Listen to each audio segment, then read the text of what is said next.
تو تمہیں ان کے مال اور ان کی اولاد حیرت میں نہ ڈالیں۔ اللہ یہی چاہتا ہے کہ ان چیزوں کے ذریعے دنیا کی زندگی میں ان سے راحت و آرام دور کر دے اور کفر کی حالت میں ان کی روح نکلے۔ تو دراصل یہاں پہ آپ کو بتایا گیا کہ جو منافق لوگ ہیں وہ بہت زیادہ مالدار ہیں، تو یہی مال ان کے لیے وبال جان بنے گا۔ ٹھیک ہے، یہاں پہ منافقوں کی مالداری کا وبال جو ہے نا وہ اس کی سنگینی کو سمجھایا جا رہا ہے۔ ٹھیک ہے، کہ تجھے حیرت میں نہ ڈالے ان کے مال، یعنی تجھے پسند نہ ہوں۔ تو یہاں پہ جو خطاب ہے نبی صلی اللہ علیہ وسلم کے ساتھ ہے، لیکن اس سے مراد مسلمان ہیں، اور آیت کا معنی یہ ہے کہ تم ان منافقوں کی مالداری اور اولاد پر یہ سوچ کر حیرت نہ کرو کہ جب یہ مردود ہیں تو انہیں اتنا مال کیوں ملا۔ اکثر یہ کوسچن پوچھا بھی جاتا ہے اور میں بہت بار اس کا آنسر کر بھی چکی ہوں۔ تو اس میں ایک حکمت یہ ہے کہ اللہ تعالیٰ چاہتا ہے کہ ان چیزوں کے ذریعے دنیا کی زندگی میں ان سے راحت و آرام دور کر دے، کہ محنت سے جمع کریں، مشقت سے اس کی حفاظت کریں اور حسرت سے چھوڑ کر مریں۔ یعنی کتنا بڑا سبق ہے اس لائن میں کہ ان چیزوں کے ذریعے دنیا کی زندگی میں ان سے راحت و آرام دور کر دے۔ راحت آرام کیسے دور ہوگا؟ کیونکہ محنت کر کے وہ جمع کریں گے مال، پھر بہت زیادہ مشقت کر کے وہ اس مال کی حفاظت بھی کریں گے، اور پھر حسرت سے چھوڑ کر مر جائیں گے۔ تو ہوا کوئی فائدہ؟ کچھ فائدہ ہاتھ آیا ان کے اس مال کا یا اولاد کا؟ آپ کے ارد گرد بھی بہت سارے ایسے لوگ ہوں گے کہ جن کا دینداری کے ساتھ کوئی ایسا تعلق نہیں ہوتا، لیکن مال کے حساب سے وہ بہت اونچے ہوتے ہیں، تگڑے ہوتے ہیں۔ ٹھیک ہے، مال کے حساب سے، اولاد کے حساب سے۔ تو بعض اوقات ایسے مسلمان جن کا ایمان کا لیول اتنا سٹرونگ نہیں ہوتا، وہ ان کو دیکھ کے واقعی سوچ میں مبتلا ہو جاتے ہیں اور ان کا ایمان ڈاواں ڈول ہونے لگ جاتا ہے کہ ہم اتنی اللہ کی عبادت کرتے ہیں تو ہمارے پاس تو اتنی آسائشیں نہیں ہیں، ہم تو اتنی اچھی زندگی نہیں گزار رہے۔ تو یہ بغیر کسی اللہ کو راضی کیے بغیر ان کے پاس اتنا مال آرام ہے، آسائشیں ہیں ان کے پاس، تو ایسا نہیں ہوتا۔ اصل میں ان کی زندگی کے اندر جھانک کر دیکھیں، جتنا مال ہوگا اتنے وبال، اتنی مصیبتیں بھی زیادہ ہوں گی۔ ٹھیک ہے، لیکن بہت سارے ایسے بھی دیکھے گئے ہیں گھرانے جہاں پہ مال، یعنی کہ اگر وہ مالدار ہیں تو پھر بھی انہوں نے اپنے گھر میں دینداری کو فروغ دیا ہوا ہے۔ تو ایسے جو گھرانے ہیں وہ بہت ساری قباحتوں سے بچ بھی جاتے ہیں، اور لیکن بہت زیادہ تر معاملہ اس کے الٹ ہوتا ہے۔ ٹھیک ہے، تو اللہ پھر ایسوں کو جس طرف جس کا دھیان ہوتا ہے اس کو اسی رستے پہ ڈال دیتا ہے۔ اگر کسی کو مال جمع کرنے کی ہرس لگ گئی ہے لیکن اس کا اب دین کی طرف کوئی فوکس نہیں رہا، تو وہ اس کو اسی سائڈ پہ لگا دیا جاتا ہے۔ تو پھر مال اور اولاد کو سنبھال کے رکھنا یہ ٹفیسٹ ہے، بہت مشکل ٹاسک ہے۔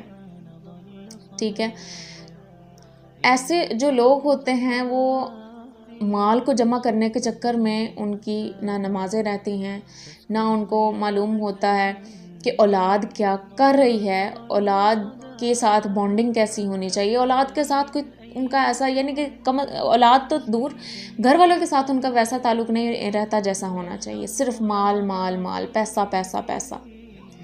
تو اس کا ہوتا ہے کہ پیسہ تو وہ یہیں چھوڑ کے خود وہ مر جائیں گے، پیسہ تو شاید ان کی نسلیں بیٹھ کے کھائیں، اور ان کے لیے دعائے خیر، دعائے مغفرت کرنے والا بھی کوئی نہیں ہوتا۔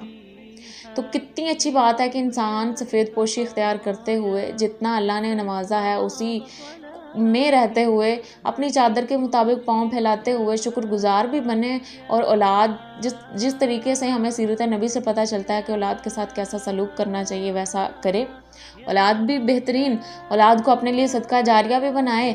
اور رزق کا وعدہ تو میرے اللہ نے، رزق جو ہے وہ انسان کے پیچھے بالکل ایسے ہی آتا ہے جیسے موت ہے، جیسے موت ڈھونڈتی ہے اپنے انسان کو، ویسے ہی رزق بھی ڈھونڈتا ہے۔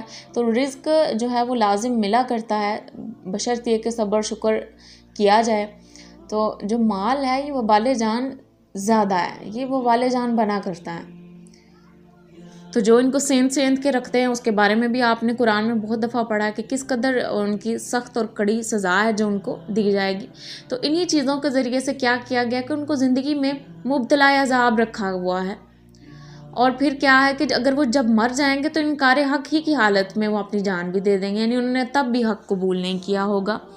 یعنی اس ذلت و رسوائی سے بڑھ کر مصیبت ان کے لیے اور کیا ہوگی کہ جن منافقانہ اوصاف کو یہ اپنے اندر پرورش کر رہے ہیں، ان کی بدولت انہیں مرتے دم تک سچے ایمان کی توفیق نصیب ہی نہیں ہونی، اور اپنی دنیا خراب کر لینے کے بعد یہ اس حال میں دنیا سے رخصت ہوں گے کہ آخرت بھی خراب بلکہ خراب تر ہوگی۔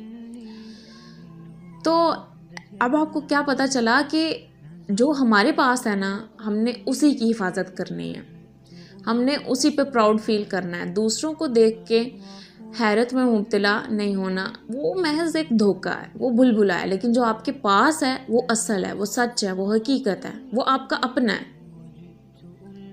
اس کو آپ جیسا مرضی بنا لیں، لیکن دوسرے کو دیکھ کے رال ٹپکاتے رہنا اور اپنے ایمان کو بھی خراب کرنا، اپنی سکون کو بھی خراب کرنا، یہ بے وقوفی کی علامت ہے، اس کے علاوہ اور کچھ نہیں ہے۔